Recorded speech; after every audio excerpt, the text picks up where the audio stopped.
Hey, welcome to Sports Talk Law Talk. This is your host, Byron Brown. My co-host will be live in studio. This is a studio. Yes. Next week, Jody Ayler, we have him. He's been locked up because of COVID, visiting relatives, and so we appreciate him taking those efforts, but he will be in the next show, and I'm excited for that. Before that, my excitement revolves around NFL football. It's great to have it back. This last week, what did we see? We saw the Cardinals go 2-0. We saw the Raiders go 2-0, right, Forrest? We got the Buccaneers and Brady. The Brady Bucks got their first win. They are 1-1. And then we saw a slew of injuries, man, especially the 49ers. I know that the 49ers have complained about the field at MetLife Stadium. And that's a really interesting thing, right? So you got Bosa out. I think he tore his ACL. We got Garoppolo out.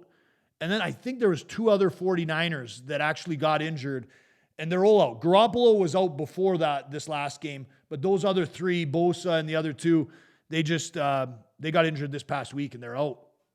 And when those events happened, injuring those players on the broadcast, if you were listening, you heard that multiple players had complained about the turf at MetLife Stadium. And MetLife Stadium, it's the home to the Jets and the Giants. So that field gets a lot of use. So that brought up a question, and we're going to get into it here with Tyrod Taylor. Just to give you guys a little insight, Tyrod Taylor, starting quarterback for the Chargers, last minute. I mean, I think his backup had like 8 minutes notice to that he was going to start. And what happened was Tyrod Taylor had some broken ribs. Broken ribs suck, man. Super painful. Not a lot you can do about it. You just kind of have to grin and bear it. And Tyrod Taylor, he's a champion in every dressing room that he's gone into. He's a guy's guy. He's a player's player. He leads everybody. And he was willing to obviously play through broken ribs, which he's done in the past, to my knowledge. And so to deal with that, they gave him a shot at Toradol. And maybe it wasn't Toradol. It was a pain shot, though, to be accurate here. And when they did that, they punctured his lung. And so we're going to talk about the implications of that because he'll be back. I mean, that's not an injury that's going to end his career, but obviously it took him out of a couple games. And so that made me think, what would happen, say, if hypothetically, instead of Bosa tearing his ACL, in that he blew out his knee to such a degree that he could never come back from it? That's interesting. Would he have a cause of action, Bosa have a cause of action against the Jets, the Giants, MetLife Stadium, MetLife, and whoever else is involved? Now, it all boils down to what the players would typically sign. Their contract with the team would limit the team's liability to some degree. I'm also assuming it would limit the owner's liability, the sponsor's liability, the affiliates. Whenever you look at a legal document, the reason why they say a person's name, the affiliates, the officers, and they make a laundry list of different descriptors of parties is they want to make sure everybody is covered. That's why when you file a lawsuit, you sue everybody, and it's the same thing when you're signing contracts. If in that contract, and it's very normal within contracts for them to have this, where there's a provision that limits a party's liability, that would be in these particular contracts that players sign. So let's assume that the contract that they signed, they did not sign away any risk they may face playing in opponents' fields, because typically you'd think the contract would just deal with the owner of that team and the team that he plays for, the stadium he plays at, his home stadium, and so forth. But if that does exist, then I don't believe that in and of itself would shield MetLife in this hypothetical, the Jets, the Giants, the owners, and the officers related thereto. I don't think it would shield them from liability, and this is why. Whenever you have anything, so let's assume you slip and fall at a restaurant, and the slip and fall at the restaurant occurred because the bathroom was dirty and something was left on the floor. Now, if you can prove that that restaurant had notice that that bathroom floor was never cleaned, and, you know, they were busy, and other people, let's even throw gas on the fire, other people had slipped and fallen and injured themselves, then that restaurant has notice of a dangerous condition, and that restaurant has a duty to correct that dangerous condition. If they don't, someone injures themselves thereafter their notice, they are with 100% liable. This is coast to coast within the country, okay? So you take that same example then to the MetLife Stadium. You know that field has injured players. You know that players have complained about the field. I've heard, although I haven't looked into it with great detail, but I've heard MetLife has looked at the turf and has found nothing wrong with it. But at some point, whether they like it or not, they're going to have to replace that turf, in my opinion. Because if people keep getting hurt on that turf, as opposed to the other facilities in the league, so like another assumption we'll make, let's assume that no players or very limited players get injured on other turfs within the league. That's further evidence that MetLife should change their turf. So let's, again, run the hypothetical to the end now that we've talked about all the different facts. Is if a player would play at MetLife Stadium, let's say this weekend, player plays there, suffers a horrific injury that's solely attributable to the turf. This is the other thing that you can get caught in the weeds. Was there a player who hit that player? Was there another player who could have injured the player? That could all detract from whether the injury was caused by the turf. So we have to focus just on the turf. If the injury was solely caused by the turf and that injury caused a player to have to end his career because of that, then I think that player would have a very good basis to file a lawsuit against the Giants, the Jets, MetLife Stadium, MetLife, and whoever else is involved in that operation. And then the damages would be all of the future earnings, and likely whenever that goes, there'd be past future earnings lost, and then there'd be future earnings that were lost. And there'd also be endorsement deals that would probably be lost, right? Like if a player's not playing, that player is less likely to get endorsements, if endorsements at all. So his damages would be, because in every lawsuit you need damages. If there's no damages, there's no lawsuit. So for an example, same restaurant, you slip and you fall and you don't injure yourself. Sure, you can sue that restaurant, but you're not going to get shit because you have no damages. You know, pain and suffering's related to an injury, to damages. So that's why if someone in that slip and fall, they crack their tailbone, they break some ribs, they have damages, they're injured, they've had to go to the hospital, that costs money. Those are their damages and they would pay them out. So again, with the hypothetical, you'd have multiple millions of dollars of past wage loss. You'd have multiple millions of dollars of endorsement deals lost. Then you'd have whatever the future earnings were lost. So obviously you have a multi-million-dollar lawsuit. When you look at it like that, if you're the lawyer for the Jets, the Giants, MetLife Stadium, what are you saying? You're saying, man, we got to do a full investigation of this turf. That investigation has to be independent. If it's not independent, then people are going to go, well, you just hired a patsy to come in, tell you not to change the field because you're a cheap fucker, which, I mean, could happen. So I think you got to make sure that that investigation is independent. To do that, what you do is you'd hire a law firm or some independent agency like that to do an investigation. And if you want to separate yourself from it even further, and the reason why you want to separate yourself from the investigation in this part is to make it look like you're not sticking your finger in the stew, so to speak, right? If a team does it with their own lawyer, and we're going to get it with Tyrod Taylor and their doctor, there's always going to be the appearance of impropriety there if they don't hire somebody independent. So if they hire someone independent and that independent person finds that the field needs to be changed, and then that opinion is made back to the Jets, the Giants, the owner of MetLife Stadium, and they don't change it, they're super fucked, okay? But if they come back and they go, hey, we've looked at it, you don't have to change it, they're good. They can rely upon that. Does that mean they're not going to get sued? No. You can still sue someone. Listen, all you need to sue someone in any state is the money to file the lawsuit, okay? Like usually it's $300 to $350. You file a lawsuit. It could be the most frivolous lawsuit on earth, and obviously then the judge is going to throw it out and you're going to be probably on the hook for attorney's fees and costs and shit for the other party, but you can still file it. And so I think that's what MetLife Stadium has to do in that example. So we parlay that into the Tyrod Taylor incident, and it's very apropos. So just to give you an update again about the Tyrod Taylor incident, he was set to start for the Chargers this past Sunday. He had some broken ribs that he was working with, and that was known. That was a known fact to the media and to everybody else. And he wanted to play. He's a tough guy. Like I said, leader in every locker room he's been in. He's worked through these, played through the broken ribs before, so he wanted to do it again. So they gave him a pain injection. I believe it would have been Toradol, although I can't confirm that, but I do know he got a pain injection. And when they give him that injection, obviously it's in the ribs. I got to tell you, man, I'm getting fucking old today. I'm sitting on a heating pad because where my hamstring meets my glute is like balled up like this, and I'm limping like I'm 82. So obviously, hey, I got my issues too, Tyrod Taylor. But back to Tyrod Taylor. So, the ribs, it's a difficult place, right? Especially to do an injection. You don't have a lot of fat there. You're right below your ribs are organs. And so they gave him the injection. They nicked his lung, and obviously that caused an issue, and he couldn't start.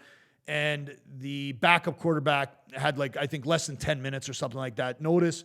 So this all happened kind of in rapid succession. The backup ended up playing the game. So the $64,000 question is, does Tyrod Taylor have a lawsuit against the doctor, against the Chargers, and against anyone else linked to this, owner of the Chargers and so forth? I don't think he does, the way we sit here. And I'll explain all of that. Just as a little aside before we get into this, every professional sport is dealing on some level right now with pain management. What I mean by that is you've seen a documentary recently out about NHL players and how none of them were informed about the risks of taking different pain medication. Tyrod was one of them, but they're just fed oxy and some of that other shit. Now, what has come out when you watch those documentaries is a lot of those pain medicine that the players were taking were causing huge health risks. They were having holes in their intestines, just some gnarly shit, right? That no one wants to deal with. So obviously, if you're their point, you want to be informed of the risks. So that is very important. Whenever any surgeries performed or the like, there's going to be a defense that is thrown up. In this case, the defense would be thrown up by the doctor and or the Chargers and the owner of the Chargers, is that Tyrod Taylor consented to the procedure and he assumed the risk. For him to assume the risk, though, he has to have knowledge of the risk. So that's going to be the $64,000 question. For him to have knowledge of the risk, this doctor for the Chargers, on the Chargers payroll, would have to have explained to Tyrod Taylor that the nicking of the lung, which happened, was a risk associated with this. Obviously, if the doctor didn't tell him, then he couldn't consent to it. So this is what I think happens to a lot of professional athletes is, I think the general public tends to sit there and go, well, look, these guys are very well paid. This isn't a big issue. He can play. Well, the thing is they still have rights, okay? We saw this recently. Remember, and it was only the past 2 to 3 years that they started bringing out that tent, right? Player would maybe get a concussion on the field or an injury for that player to be evaluated. Before, it was just done on the sideline and everybody could see. Now, they pull out the tent, the player goes in the tent, and why is that? It's privacy, okay? Everybody under federal law, the HIPAA law, Health Insurance Portability and Accountability Act, provides everybody with guaranteed privacy, meaning if any hospital, anybody dealing with healthcare essentially leaks your information, shares your information, or the like without your consent, they're going to be in some serious shit. So that HIPAA provides everybody with the privacy that they are entitled to for their own health. So again, back to the example, right? Before, we were essentially all violating these players' privacy by watching them get an exam by a doctor on the sidelines. It was just normal course though, right? So I think nobody thought of it in any regard. But that obviously can't be the case when we're talking about these injections. Like, the players are not all going to know all of these exact risks. And what may happen, a lot of these doctors may make an assumption that the players likely know the risks because the players played on other teams, or obviously they've played football most of their life. So some of these doctors might be like, well, yeah, but they know because he's had a shot at Tyrod before and stuff. Well, that's flawed for a couple reasons. One, past consent doesn't mean future consent. So just because you've consented to something in the past doesn't mean you consent in the future. And this is real ego, right? Like if Forrest lets me punch him in the face today and I punch him in the face, he's consented to me punching him in the face today. However, if I walked up to him 4 days later and punched him in the face, he'd be able to sue me because obviously he didn't consent. And that's the same thing with this. It might cause you to laugh, but it is the way it works. Consent is a one-time thing. Just because you gave it once doesn't mean it's given in perpetuity Big word, right? Don't normally use perpetuity, just means forever, right? So it'll come down to what Tyrod Taylor says. The problem is these players, they're at where they're at because they've gone through hell and they're willing to go through hell. So you put them in the position, they're playing in the league that they've wanted to their entire careers. They support their families. They're making millions of dollars. They're stars. They're idols. They're looked up to everybody. They're famous as all hell. They're going to play football. Someone has to be there to protect them. And right now, there is no one. You have doctors on payrolls of teams that are profiting off of the player's ability. Those doctors, in my opinion, have an extra duty to ensure that every one of those players has consent. And it's not just verbal consent, it's written consent. So with Tyrod Taylor's case, it'll be interesting. Did he sign anything before he got this injection? Now, I know guys that have played professional sports in the NHL and so forth. And, usually when you get one of those shots, it's not like you went into the doctor's office and got a shot. It'd be like, you walk into a room, the doctor's there with a needle. He's like, yeah, hey, what's up? Gives you your shot, and then you're fucking out the door. There's no paperwork. You think these doctors working for teams are worried about paperwork? No, man.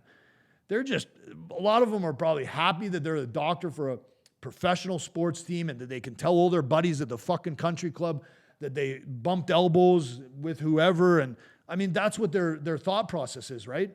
So whenever I represent someone like that, you go after those fuckers and you tear them down, because the more you can make them look like criminals and crooks, which it might be kind of easy, right? Especially with everything going on today with the social justice and corporations and businesses being held accountable more than ever for their actions.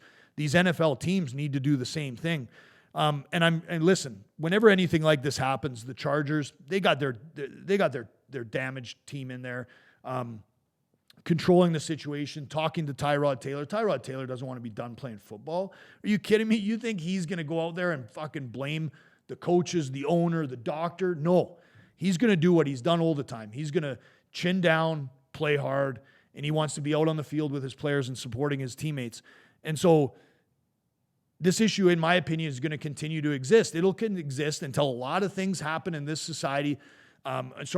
It'll exist like a lot of things in society today until outrage gets to a point that no one can turn a blind eye to it. And unfortunately, I think on this case, it's going to be that a player probably loses his life on a field or on a sheet of ice or at a ballpark, and then people will look at this a little bit more seriously. But I think that's where we're at with the Tyrod Taylor situation. I think the doctor is going to be under heavy scrutiny. I'm sure he's being investigated by the medical board that is applicable in California. So the California Medical Board, I'm sure, is opening an investigation into it. And that'll probably be the best investigation that we can rely upon, because they're independent, and their whole role as a governing body for doctors within the state of California is to make sure that doctors are providing services up to the level of the profession. And if they don't have a signed consent form from Tyrod Taylor, I think that doctor is going to be in a lot of trouble. It's not going to matter even if Tyrod Taylor consented. According to the California Medical Association, what they're going to look at is, did the doctor follow all of the proper procedures according to the American Medical Association guidelines? Because those are the guidelines most doctors run by, the AMA guidelines. And if that doctor didn't, that doctor is going to be in trouble. He could be disciplined. I don't think it rises to a level that his license is going to be revoked, but he could. I'm not saying he is. I'm saying he could face a fine and some disciplinary actions if it is determined.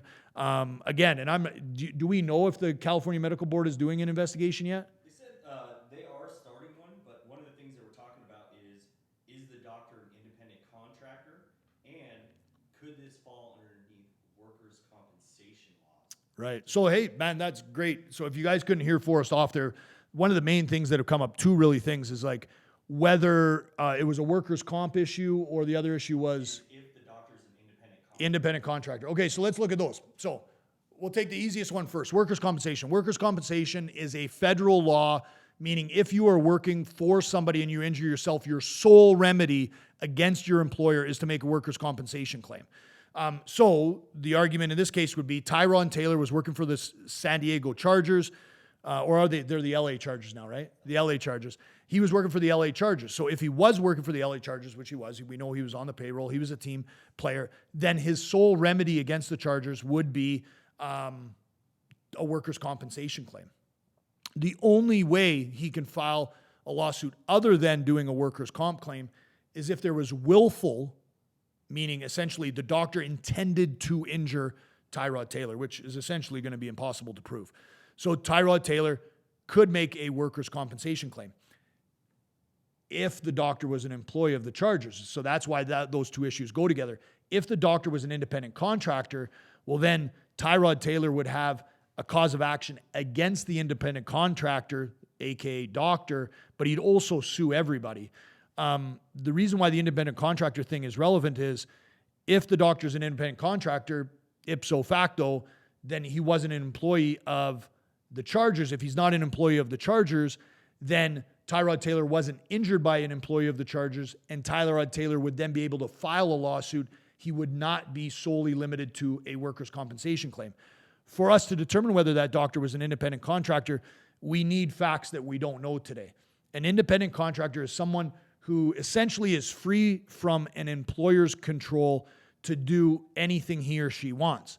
So if you're an employee, you obviously have to show up at a certain time and you have to follow set protocols on how to get your job done. If you're an independent contractor, you're not on payroll. They just pay you your flat money. They don't put you on payroll and pay payroll tax. And then they could arguably not be responsible for the independent contractor's mistake. Again, though, I'm going to make the assumption that the doctor was on the Chargers payroll. And if the doctor is on the Chargers payroll, has that been proven whether he's on the payroll or not? That's what they still haven't released. They haven't released it, right. So if he is on the payroll, if the doctor's on the payroll, then it's going to be a workers' compensation claim for Tyrod Taylor. And those suck because you only get a percentage of your salary, and they really control you, and there's no pain and suffering, really. So his damages would be very limited in a workers' compensation setting. So the best news that he can receive in this shitty situation would be that the doctor wasn't an independent contractor. And then it'll open up his legal avenues. Again, I'm not saying he's going to pursue them. I'm just saying if certain things exist, that he would have that option. From one California case to another, we all love the Mamba. Vanessa Bryant just filed a lawsuit against the LA County Sheriff's Office over leaked photos. For those of you that aren't familiar with this, because this happened a while ago, I'm showing the details. I know everybody knows what happened to Kobe Bryant, unfortunately. He was in a helicopter crash with his daughter, and everyone on that helicopter perished, died as a result of that crash. LA County Sheriff's Office showed up at the scene. The complaint alleges 8 different officers at the scene all pulled out their phones and snapped photos of the remains of the crash, including the bodies of Kobe Bryant and his daughter. I mean, come on. That's just next level fucking stupidity. Next level rude. I mean, it's next level everything. It's horrific if you're Vanessa Bryant. You lose your daughter, you lose your husband, and then you have these assholes taking pictures of their dead bodies. And if that wasn't bad enough at the LA County office, the sheriff's office, they made it worse. One of the deputies was at a bar, and he thought it was a cool idea to impress a girl by showing him those photos, which, again, super fucked up. Ridiculous. But that was really kind of what broke the news story. That girl that was showed the photos reported it to other people, and then everything kind of came to light. And when it came to light, Sheriff Villanova, it's fun to say, but I can't say it. Sheriff Villanova, you guys know what I'm talking about. Have you ever heard the cover-up's worse than the crime? Well, that's what Sheriff Villanova did. He tried to cover it up. He told his deputies, instead of telling the deputies, hey, you guys are a bunch of assholes and delete all the photos that you took, he says, listen, guys, you won't face any discipline if you delete the photos.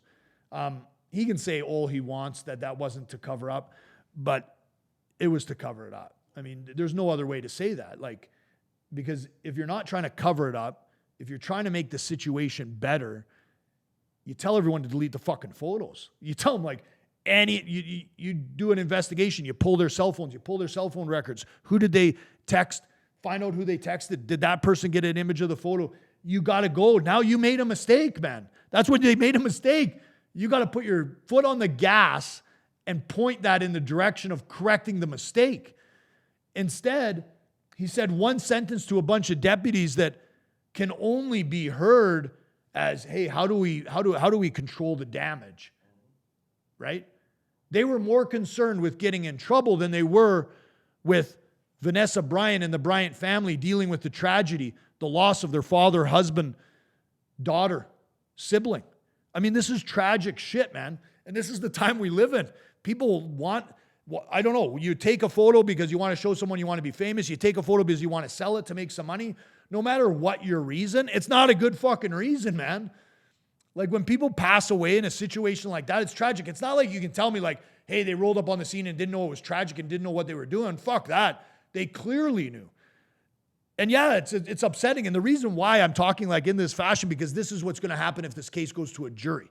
If this case goes to a jury's going to be super pissed off, and they're going to award Vanessa Bryant and her family a shit ton of money. And that's why this won't see the inside of a courtroom. When I say inside of a courtroom, I know a lawsuit has been filed. When I mean inside a courtroom, I mean taking it to trial. We're not going to see this go to trial. Okay? I don't know. The LA County Sheriff's Office has bumbled it and fucked it up to this point. Like, maybe they do. Maybe they continue to not make good decisions.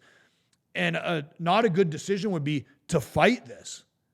It's not a good decision. But again, listen, I don't know what the demand is. Maybe Bryant's family's asking for $100 million, and maybe the lawyers for the LA County Sheriff's Office doesn't think it's worth $100 million. That's what happens in a lot of these. There's almost always, before a lawsuit filed, some sort of discussion. So I guarantee Vanessa Bryant's lawyers dealt with the lawyers for the LA County Sheriff's Office, and they had some conversation about how to resolve this. Maybe not, though, right? I did say always, but a thought popped in my head. If you're Vanessa Bryant's lawyer, maybe you do it like this because people like me and other people are going to talk about it, and there's going to be more noise about it. And then the more noise, the more pressure that's placed on LA County Sheriff's Office. Like, let's face it, right now, no matter what side you're on, the police have their back up against the wall in this country. No matter what side you're on, that's true, right? So if you're Bryant's lawyers and you're advocating for Bryant, and advocating for her means maximizing the settlement, I know that might sound crude, but ladies and gentlemen, you know, there's no time machine to go back and have these deputies not take the photos. You know, no one's getting paid in food or coupons. The only way, whether you agree with it or not, in this country to make something even is money. You know, someone gets locked up and then we find out that they shouldn't have been locked up. You can't give them back those years of freedom that were robbed by them. You pay them money. So that's why I talk about money. And in a case like this, they're probably having an argument over value. And what I mean by that is, I think it's clear. You always have to look at like the basis of negligence. Did someone do something wrong that the law says they shouldn't have done? And then was there damages? If there's damages, how much are they, right? So I think the sides are probably fairly in agreement that what the LA County Sheriff's Office did was shitty. I say fairly because obviously Bryant's lawyer is going to say, yeah, it was shitty, but I don't know if LA County Sheriff's Office would admit it right away. It might weaken their position. So they might vein a defense that it's not as shitty, but it's shitty. So I don't think that's the argument. I don't think the argument is, did they do anything wrong? I think the argument is, how much damage did they do? And that damage has to translate to dollars, right? I think the settlement is going to be multiple millions. I think it's going to be less than 10 million.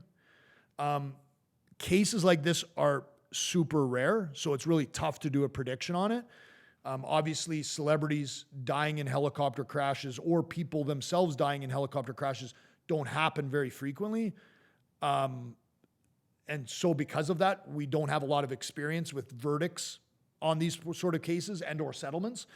But based on my experience, I think they're probably going to have to pay somewhere between $2 to $5 million to make this issue go away. And then I think the last thing we want to talk about is the injury. So the cause of action that she's pled, because every lawsuit has to have a cause of action. If there's no cause of action, there's no lawsuit. And a cause of action just simply means, what is the allegation as far as law broken? Okay? What law was broken? That's the cause of action. So in this, it's intentional infliction of emotional distress, aka and or negligent infliction of emotional distress. Essentially, infliction of emotional distress carelessly caused by somebody else. That's essentially what Bryant has pled. So she's going to have to prove an injury, right? I've said earlier, if there's no injury, if there's no damages, there's no lawsuit. So what are her injuries? Well, they're emotional injuries. And I haven't done the research in California because that is where this will play out. But in other states, and I believe it'll be similar in California, there has to be a manifestation of the injury.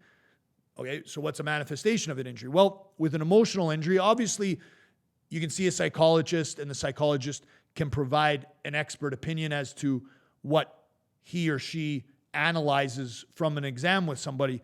But when we talk about manifestation, we mean more lack of sleep, upset stomach, are they getting sick, whether maybe it's diarrhea, maybe it's vomiting, maybe it's headaches, maybe it's chronic inability to sleep. There's got to be something like that, and it can't just be, well, no, I shouldn't say can't.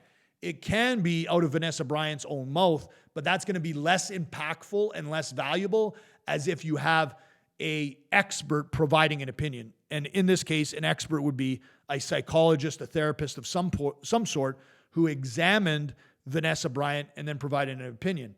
You know, in talking, not that I've talked to Vanessa Bryant, but the doctor, when the doctor does, because I think it would probably go there if it hasn't already, a doctor evaluating her, I mean, we're going to see likely that she has concerns, and I think they're very valid concerns.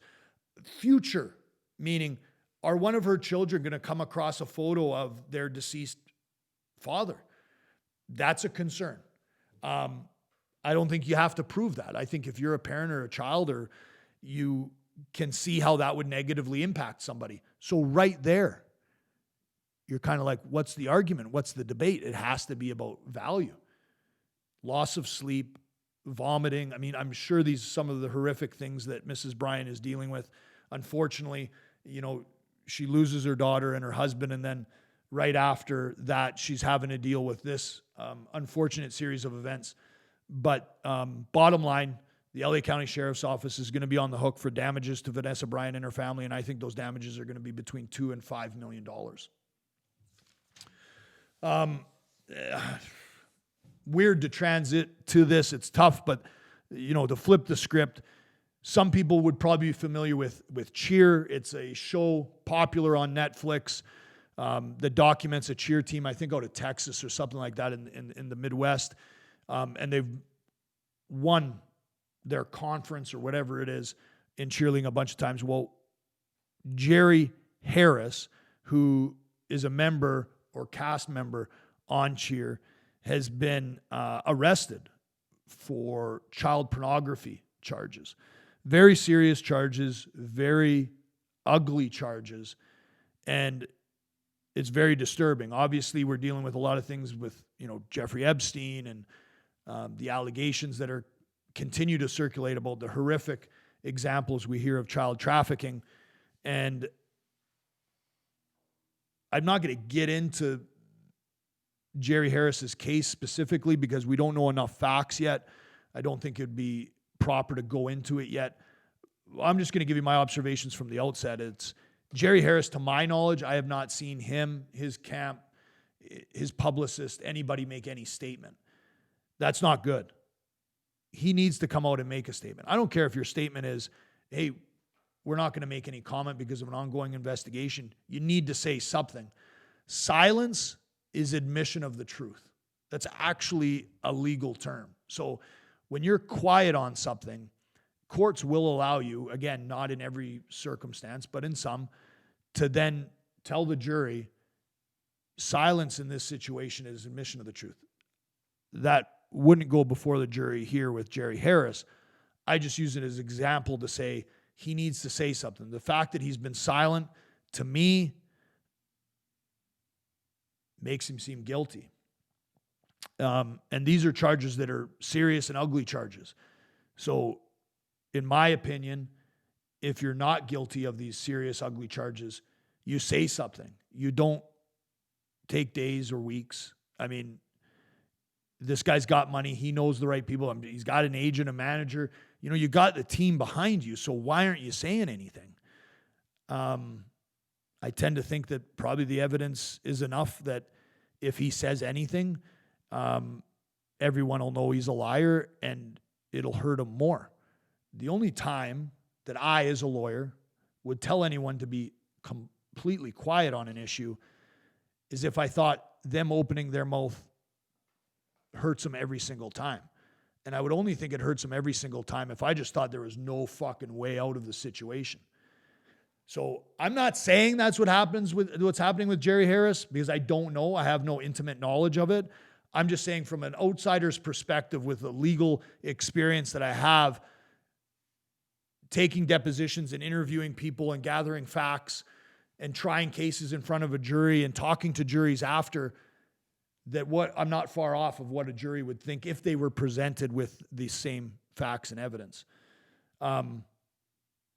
So again, we obviously, all need to watch out for instances where people can snatch your kid. I know for one, I got 2 beautiful little girls, and, my eyes are more glued to them than ever. So hopefully everybody's doing the same.